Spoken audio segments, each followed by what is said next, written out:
नमस्कार दोस्तों, stock market studies में फिर से एक बार आपको बहुत बहुत स्वागत करता हूं। तो आज मैं फिर से आपके सामने कुछ इंपॉर्टेंट कंपनी का अपडेट शेयर करने वाला हूं। तो उनमें से फर्स्ट जो कंपनी है जिसका नाम है अदानी टोटल गैस।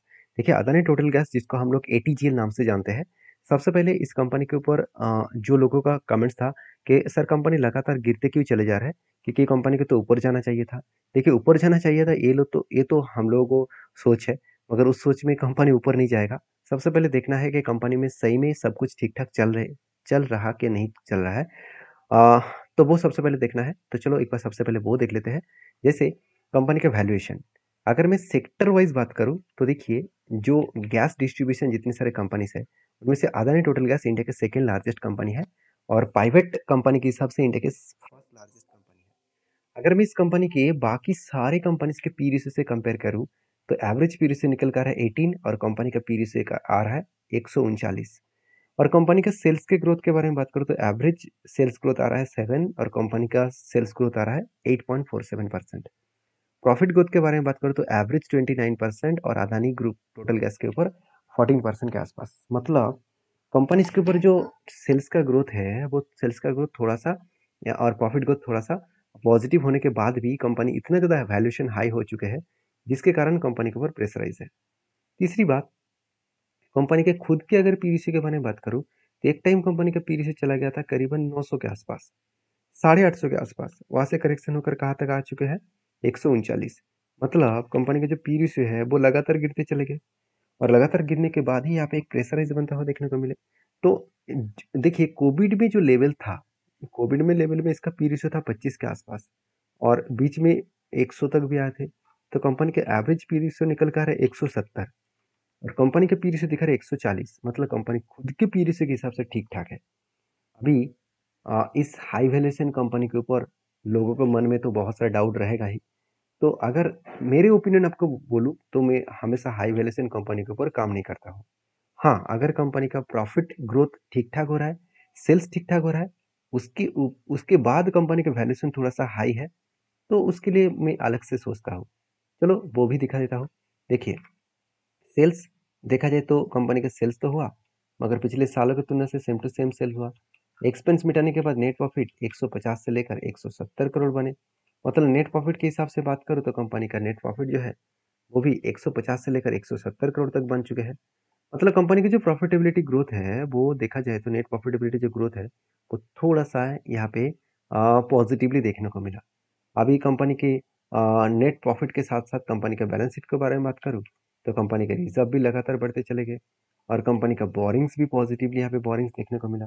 उसी के साथ साथ अगर ये भी देखा जाए तो कंपनीज के ऊपर जो मतलब आदर्श एसेट है उसके हिसाब से बात करूँ तो आदर्श एसेट के हिसाब से बात करूँ तो कंपनीज के ऊपर जो ट्रेड रिसीवेबल है उसके बारे में बात करूँ तो 140 से लेकर 400 करोड़ तक कंपनी का ट्रेड रिसीव हुआ।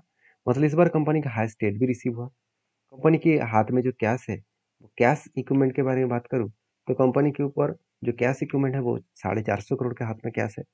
और उसके साथ साथ कंपनी के देखिए सबसे जो इंपॉर्टेंस पॉइंट मुझे अच्छा लगा वो है कंपनी का CWIP। मतलब खुद के बिजनेस के ऊपर सब कुछ ठीक ठाक ही चल रहा है, खुद के बिजनेस के ऊपर अच्छा खासा इन्वेस्टमेंट भी किया जा रहा है।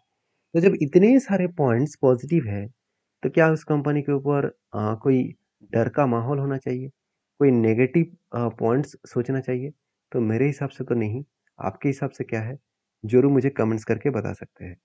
अभी चलो कंपनीज़ के ऊपर कुछ अपडेट्स और भी मैं आपको दिखा देता हूँ, जैसे कंपनी के ऊपर इन्वेस्टर। इन्वेस्टर देखिए म्यूचुअल फंड ने 3.03% का होल्डिंग को बढ़ाकर 0.11% का होल्डिंग को लेके गया, मतलब ना के बराबर है। तो सबसे ज़्यादा होल्डिंग किसके पास है? प्रोमोटर के पास है। उसके बाद किसके पास है? एफआईएस के पास। 17% होल्डिंग था, वो आज 13% तक लेके आए हैं। मतलब होल्डिंग को बेचा है। अभी इसी कंपनीज के अगर मैं टेक्निकली चार्ट पैटर्न्स के बारे में बात करूँ तो कंटिन्यूअसली क्या बना, एक रेंज बना है। एक बाइंग का रेंज बने और उसी के मैं इंतजार कर रहा हूँ, एक कंटिन्यूअसली बाइंग का रेंज बने जो रेंज निकल कर रहा है 63% के आसपास। तो बाइंग का जो रेंज बने हैं उस हिसाब से बात करूँ तो जब भी इस नीचे लेवल को टच करेगा तब मेरा एंट्री बनेगा और इस हाई लेवल तक मैं टारगेट लूंगा। मगर मुझे नहीं लगता कि इतना आसानी से वो इस लेवल को टच करेंगे, क्योंकि ध्यान से देखना यहाँ पे कंपनी 200 डेज मूविंग एवरेज को बहुत दिनों से यहाँ पे कंपनी होल्ड कर रहा है।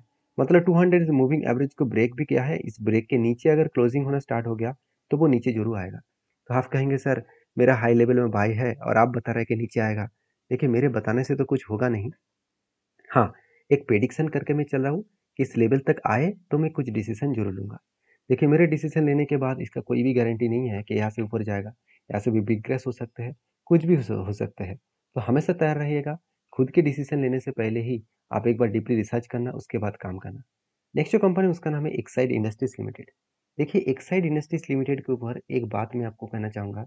तो जो लोग सोच रहे थे कि एक्साइड लास्ट 2 मंथ्स पहले एक बिग जर्नी दिखाया, उस तरीके से जर्नी फिर से दिखाएगा, तो वो आपके लिए एक गलत इन्फॉर्मेशन था। क्योंकि कंपनी भागता हुआ देखने को इसीलिए मिल रहा था क्योंकि किया और हुंडई, ये दोनों कंपनी ने एक बिग डील साइन किया था एक्साइड के साथ। क्योंकि जो गाड़ी में जो बैटरी यूज़ किया जाता है, लिथियम आयन बैटरीज, तो उसका मैन्युफैक्चरिंग इस कंपनी करने वाला है। तो मुझे लगता है जो सिचुएशन बनने जा रहा है इस कंपनी के, अगर वो देखेंगे तो कंटिन्यूसली ये जो सेल हो रहा है एक्चुअली वो प्रॉफिट बुकिंग कर रहा है। मैं एक दिन आपको वीडियो बना के ये भी शेयर करके आपको बताया था कि हायर लेवल से कोई भी अगर शूटिंग स्टार जैसे कैंडल बने, मतलब कुछ इस तरीके से अगर शूटिंग स्टार कैंडल बने, उसके बाद नेक्स्ट डे में आकर कोई रेड कैंडल उसके नीचे क्लोजिंग दे, तो सोचना वहां से करेक्शन होगा और नेक्स्ट सपोर्ट लेवल तक आएगा। तो नेक्स्ट सपोर्ट लेवल तक ही आया। आपने अगर वीडियो इस दिन ने नहीं देखा तो जाकर देख लेना। मैं उस दिन आपको क्लियर कट यही बताया था कि अगर कुछ इस तरीके से चार्ट पैटर्न आपको दिखे तो सोचना वो चार्ट पैटर्न आपको नीचे सपोर्ट लेवल तक लेके जाएगा। हाँ, इसके बाद मुझे पता नहीं कि और भी गिरेगा कि यहाँ से बाउंस बैक करेगा, उसका कोई गारंटी नहीं है। मैं हमेशा आपको इसीलिए बोलता हूँ कि चीज़ों को पहले समझिए। जो लोग सोच रहे थे कि यहाँ पे बिग बाउंस हुआ है तो फिर से बिग बाउंस होगा, बिग बाउंस हुआ भी था, ऐसे नहीं नहीं हुआ। कंपनी इस हाई लेवल के बाद अगर टॉप लेवल तक देखो तो ऑलमोस्ट 30% तक गया था और उसके बाद क्रैश हो गया। क्योंकि कभी ना कभी तो प्रॉफिट बुकिंग होना था, क्योंकि इतना लंबा जर्नी तो कंपनी अचानक नहीं करेंगे। तो क्या सही में कंपनी का रिजल्ट अच्छा खासा हुआ जिसके कारण कंपनी भाग रहा है? देखिए, रिजल्ट के डेटा दिखा दो तो उतना खास रीजन नहीं है। हाँ, पॉजिटिव तो है, मतलब उतना खास नहीं है। एक्सपेंस को मिटाने के बाद कंपनी का नेट प्रॉफिट देखिए कम हो गया। ईयर ऑफ ईयर बेसिस में कंपनी का नेट प्रॉफिट कम हो गया। जो एक एस्टीमेट के हिसाब से देखा जाता है, उस एस्टीमेट को कंपनी मिसिंग कर चुके हैं। जब एस्टीमेट मिसिंग होता है तो कंपनी के ऊपर एक बिग प्रेशराइज बनता हुआ देखने को मिलता है। जो प्रेशराइज कंपनी के ऊपर थोड़ा सा रुक के रखते हैं, थोड़ा सा यहाँ पे प्रेशराइज बनता हुआ देखने को मिलता है। तो मुझे लगता है जो सिचुएशन बना है इस कंपनी के ऊपर, उस हिसाब से बात करूँ तो कंपनीज के ऊपर जो टोटल डेटा है उस डेटा के हिसाब से बात करूँ तो नेट प्रॉफिट लगातार एक पॉजिटिवली यहाँ पे ग्रोथ होता देखने को मिला है। एक पॉजिटिवली एक जर्नी होता हुआ देखने को मिला है। कंपनी लगातार यहाँ पे चीज़ों को बढ़ता हुआ देखने को मिले, अच्छा खासा यहाँ पे ग्रोथ होता हुआ देखने को मिला है। हाँ, टाइम लगेगा कंपनी में फिर से रिकवरी होने का, क्योंकि एक साइड कोई बेकार कंपनी नहीं है। एक ज़बरदस्त कंपनी है और सेक्टर की अगर बात करूँ तो कंपनी एक ऑटो सेक्टर से बिलोंग करते हैं, सॉरी सॉरी ऑटो इंसिलरीज सेक्टर से बिलोंग करते हैं और इंडिया का 4th लार्जेस्ट ऑटो इंसिलरीज कंपनी है। और बैटरी मैन्युफैक्चरिंग में कंपनी एक लीडर प्लेयर है। क्योंकि अगर इस कंपनी के मार्केट शेयर के बारे में बात करूं तो आप खुद ही देख सकते हैं, कंपनी का मार्केट शेयर में 60% जो बैटरी सेगमेंट है उसमें कंपनी 60% मार्केट शेयर लेकर रखा है। और टू व्हीलर्स बैटरी मैन्युफैक्चरिंग में कंपनी 86% मार्केट शेयर लेकर रखा है। तो सोचिए, बाकी कंपनीज को तो कंपटीशन के हिसाब से देखा है तो बहुत पीछे छोड़कर कंपनी आगे आ चुके हैं। तो कंपनीज की जो अपडेट है वो मैं आपके साथ शेयर किया हूँ। अभी फिलहाल के लिए मैं इंतजार करूंगा, क्योंकि कोई भी अगर पैटर्न जब तक ना बने तब तक एंट्री लेना बहुत ज़्यादा रिस्की जोन हो सकता है। क्योंकि यहाँ पे जो दो बाइंग कैंडल बने, अगर इसको भी अगर मैं मार्किंग करूँ तो ओवरऑल जो रेंज निकल कर रहा है वो करीबन 18%। तो मुझे तो चाहिए 20%।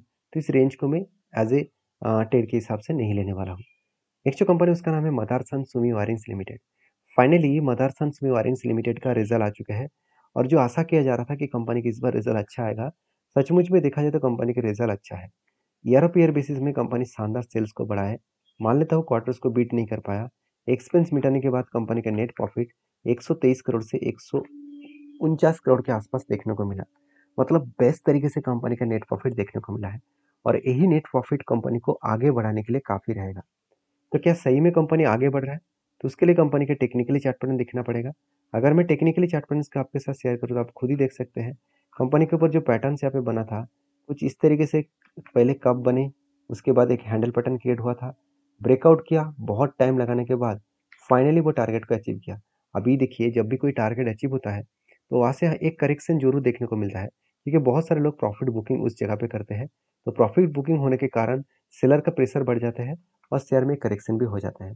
तो लोगों के मन में यही डाउट है कि कंपनी खराब हो गया, कंटिन्यूअसली गिरते चले जा रहे हैं, बिल्कुल नहीं। यहाँ पे प्रॉफिट बुकिंग हो रहा है, तो कभी ना कभी वो रिबाउंस करेंगे। तो मेरे फिलहाल के लिए इस कंपनी के ऊपर कोई भी ट्रेड नहीं है। जब कोई ट्रेड बनेगा तो मैं आपके साथ जरूर शेयर करूंगा। और हाँ, ये सारे वीडियोस, सारे जो टेक्निकली चार्ट पैटर्न मैं आपके साथ शेयर करूँ एज ए एजुकेशन पर्पस में, सारे चीज़ मेरे पॉइंट ऑफ व्यू से, मैं सिर्फ आपको कुछ डेटा दिखाना चाहता था, तो वो मैं आपके साथ शेयर कर रहा हूँ। आपको उस डेटा को वेरीफाई करना होगा, आपके सेबी रजिस्टर्ड एडवाइजर एडवाइजर के साथ बातचीत करना होगा, उसके बाद आपको काम करना होगा। तो ब्लाइंडली मेरे मुझे फॉलो मत करिए, मतलब मुझे फॉलो तो जरूर करिए, मगर ब्लाइंडली उसको देखकर ट्रेड मत करिए, क्योंकि ट्रेड हर किसी का अलग अलग ओपिनियन होता है। तो नेक्स्ट जो कंपनी है उसके बारे में बात करूँ, उसका नाम है फ्रैंकलिन इंडस्ट्रीज लिमिटेड। तो बेसिकली फ्रैंकलिन इंडस्ट्रीज लिमिटेड के ऊपर बात करूँ, तो कंपनी के ऊपर जो अपडेट है वो मैं आपके साथ शेयर करूँ, वो है बोनस का, क्योंकि कंपनी स्प्लिट दे चुके हैं। अभी एक के बदले एक सर कंपनी बोनस देने जा रहा है। तो जो लोग बोनस पाना चाहते हैं, एक बार डीपली रिसर्च करें, उसके बाद काम करें। विद नेक्स्ट वीडियो में, तब तक के लिए धन्यवाद।